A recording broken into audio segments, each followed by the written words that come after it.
তো এই যে সব কিছু পাট পাট কাটা হয়ে যাচ্ছে। তো এখন আমি সেলাই করব, মেশিনে বসে পড়েছি। তো এই যে সুতা লাগিয়ে বসে পড়েছি, এখন সব কিছু লাগাবো। সবার প্রথমে হচ্ছে এটা জয়েন করব। তো চলো আমি কাপড়গুলো সবটা জয়েন করে নিই, তারপর এটা জয়েন করব। তো চলো।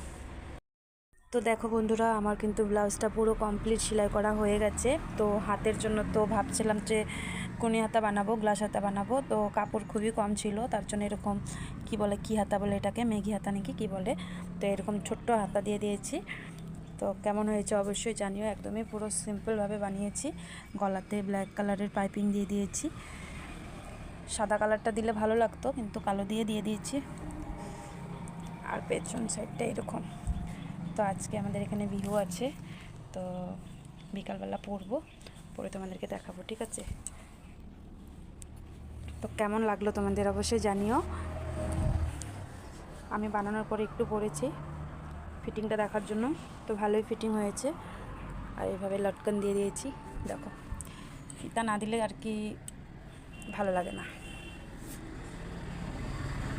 কেমন লাগলো তোমাদের অবশ্যই কমেন্ট করে জানিও। টাটা সবাইকে।